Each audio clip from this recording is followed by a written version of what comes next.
What's up, people? I'm Dakota, and I hope you came to cheer today because I am and always have been a super fan. Woo! I'm telling you, the town I grew up in, we all root for the home team. We ate, drank, and slept scarlet and gray.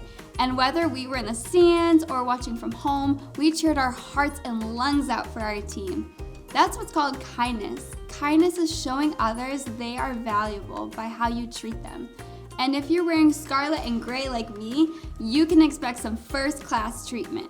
But if you're wearing blue, that means you're a fan of the other team. Our rivals, I can tell you what they're like. They're mean, they're cheaters, and they eat broccoli. And that's pretty scary. I've actually never met one in person, but that's what I've heard. I'm not a fan, not a fan.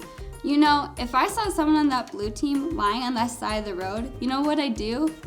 I'm actually not sure what I do, but today's Bible story will help us know what we should do. The Bible. It's 66 books of history, stories, letters, and poetry that fit together to form God's one big story. The epic adventure of how He created us and loves us so much that He made a way to rescue us. As we travel through the Bible, from Genesis to Revelation, we discover people who met God and found their lives changed forever. Now, for an amazing story, inspired by the book of Luke, chapter 10, verses 25 through 37. Everywhere Jesus went, crowds of people followed. His popularity made the religious leaders kind of nervous, how he turned their expectations upside down. What is he up to anyway? So they began to look for ways to trip him up. One day, a law expert saw his chance to test Jesus. Teacher, what must I do to inherit eternal life? Jesus turned the question right back on the law expert.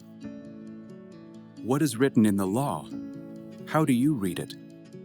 Love the Lord your God with all your heart and with all your soul and with all your strength and with all your mind. And love your neighbor as yourself. You have answered correctly. Do this and you will live. But the law expert wanted to discover the very least he could do to obey the law, so he got tricky. Yes, but really, who is my neighbor? Jesus looked directly at the law expert and he saw what was in his heart. So Jesus began a story.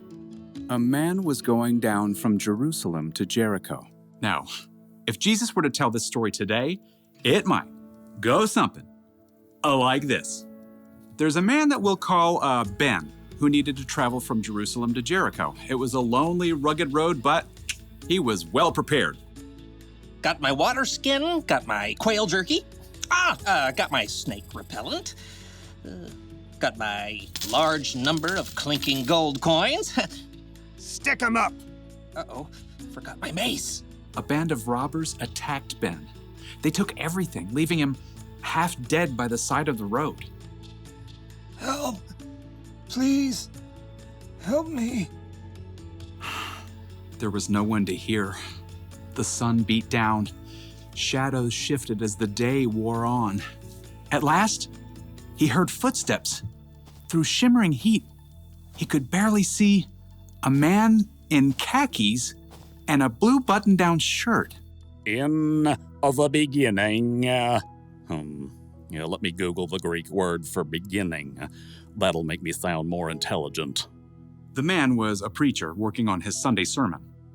Help me. The preacher spotted Ben lying there in the dust, but he immediately looked down at his phone, pretending not to see. Instead, he crossed to the other side of the street, putting as much space between him and Ben as possible. Please. But the preacher was gone. Ben's throat was dry now. He could barely swallow. Finally, he saw someone else. I've got peace like a river, I've got peace like a river, I've got peace like a river in my soul. A worship leader was now trekking down the road. He wore skinny jeans, an unnecessary scarf, and AirPods. Help me. Well, the worship leader definitely saw Ben, but he cranked up the volume on his AirPods and shimmied to the other side of the road as he passed.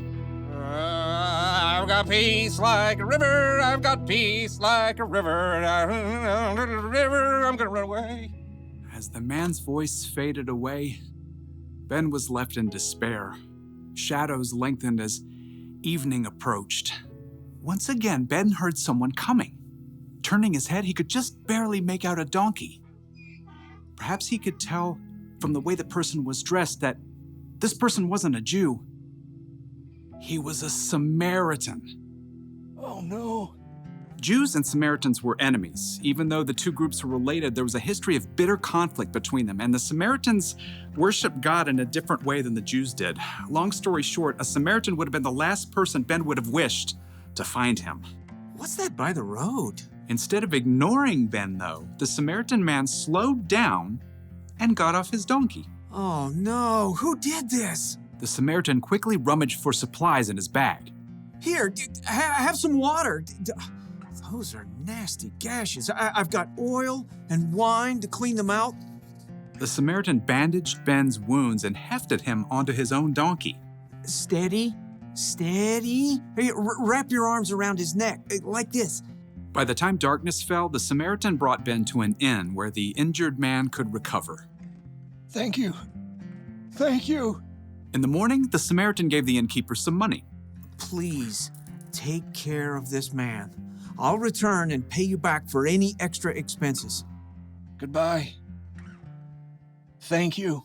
When Jesus finished the story, no one said a word. He looked directly at the law expert. Which of these three do you think was a neighbor to the man who fell into the hands of robbers? The law expert fidgeted. To admit that the Samaritan had acted as a true neighbor was to say that everyone is a neighbor, no matter how different they may be. I suppose in this case, one would have to say the man who had mercy on him. Go and do likewise. Jesus' story was clear. Love your neighbor as yourself isn't limited to just the people in your neighborhood. Your neighbor means anyone who needs you to show them God's love. So Jesus said to love your neighbor as yourself. And who's your neighbor? Well, it's the person who lives next door to you, or in the apartment building, or in your neighborhood, or in the town you grew up in, or anywhere in the country, or everywhere on the planet. In short, your neighbor is everyone. That includes people who look different from you, people who believe different from you, people who have more money than you or less money than you. It's everyone. Jesus said you should go and be kind to all of those people. It kind of makes me think of the fans of the blue team. I'm supposed to be kind to everyone. That includes them. But how? How can I be kind to someone who's so different? Maybe I could try putting myself in their shoes. That's a start. What else can I do? Maybe I can find out more about the Blue fans and see what we have in common. Like, I bet they grew up rooting for their team just like I did. I'll bet they cheered their hearts and lungs out just like I do. And I bet they ate and drank and slept blue. Maybe we're more alike than I think. Or maybe we're just a little different, and that's okay. In fact, it's incredible to know that there are billions of people out there with all kinds of differences all over the world. So here's the one thing for us to remember today. Be kind to people who are different from you. Don't just think about what you'd want or what you need. Put yourself in their jerseys and think about what they'd want or what they need. It really is possible to be kind to everyone. You know, I hate to admit it, but blue is a pretty color, and broccoli isn't that bad. So go cheer 'em on. See you later.